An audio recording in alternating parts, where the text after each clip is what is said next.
What's up mga kapika? Narito na naman po tayo sa isang episode ng PKK as in Pinoy Ka? Kaalaman! Dito lang yan sa Wika. Handa na ba kayo sa mga panibagong kaalaman? Marahil ang ilan po sa inyo ay nagtataka kung bakit nga ba hindi na lang ako gumamit ng mga salita o bumikas gamit ang aking boses at bibig sa aking intro kanina.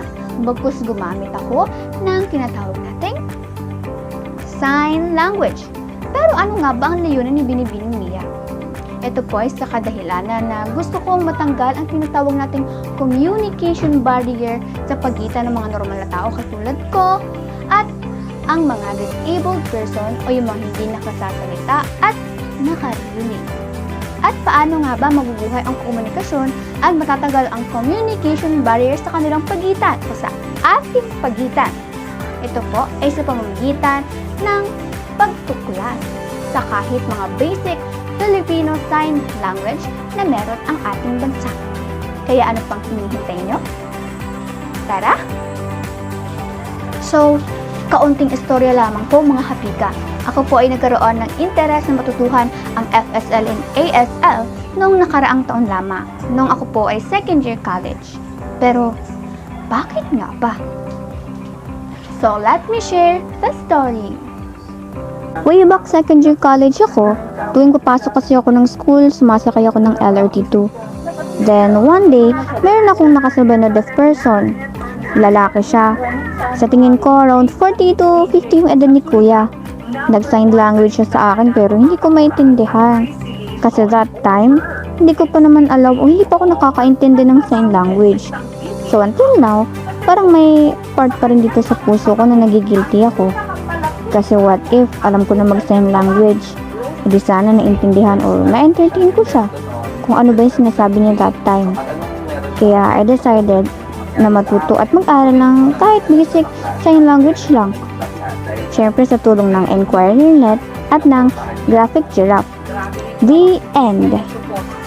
At ngayon, hayaan niyong turuan ko kayo ng mga simple and basic Filipino Sign Language para sa mas inklusibong lipunan at maayos na pagkakaunawaan.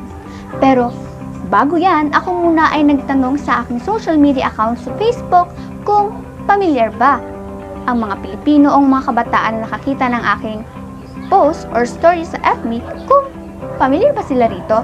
At ayon sa kanila, hindi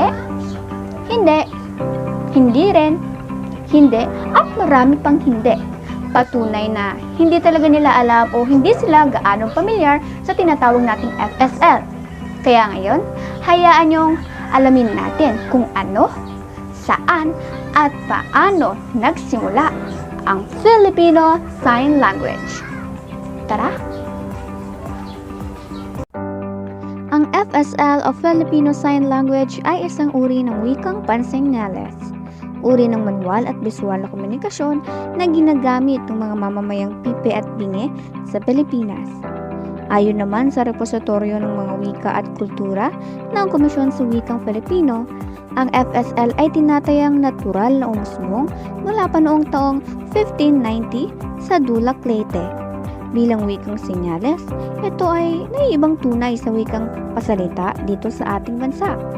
Layunin nito na magkaroon ng maayos at normal na komunikasyon ang bawat mamamayan at sikaping tanggalin ang tinatawag nating communication barrier dito sa ating bansa.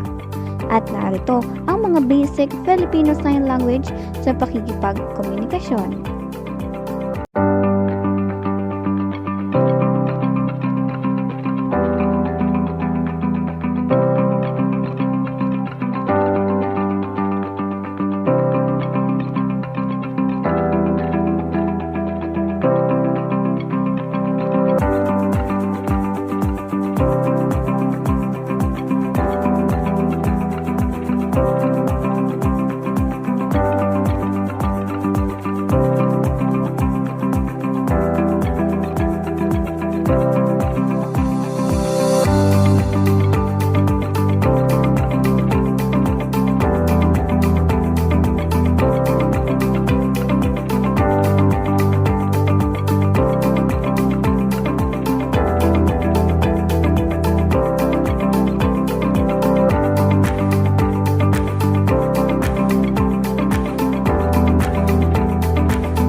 O anong masasabi nyo?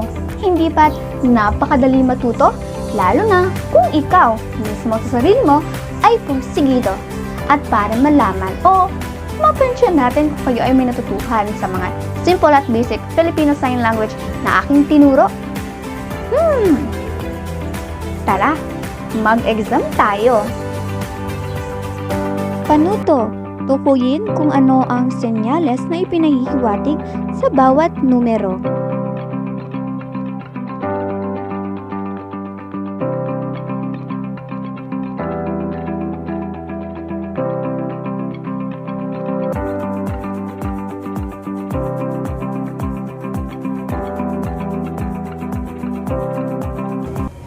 Wow! Talagang natuto kayo sa maikling panahon na tayo ay nag-aral o nagtuto ng FSL. Iyan lamang ang mga wikang kaalaman para sa episode na ito. At para naman mas mag-enjoy pa kayo sa mga susunod na video dito sa Wika Chika, huwag mahihiyang mag-like, follow at pindutin sa ibaba ang subscribe button para kayo ay maging updated sa lahat ng mga videos and episodes na ilalabas ng Wika Chika. Magkita-kita po tayo sa mga susunod na episodes. Dito lang yan sa Wika Chika. Ako po si Binibini Mia na nag-iiwan ng mga katagang. Kung ikaw ay porsigido at gusto mo silang maunawaan, ano pang hinihintay mo? Tara na at matuto ng FSL. At huwag na huwag itong kalilimutan na i-comment sa ating comment section sa ibaba ang mga bagay na gusto niyo pang malaman at matutuhan sa FSL. Muli ako po ang inyong nag-iisang Binibining Mia dito lang sa Wika Chika. At ako po ay mag-iiwan ng mga hashtags katulad ng hashtag #NoBarrier FSL, hashtag Wika Chika, hashtag Pinoy Kakaalman at ang ating panghuling hashtag ay ang hashtag Filipino sa natatanging gamit.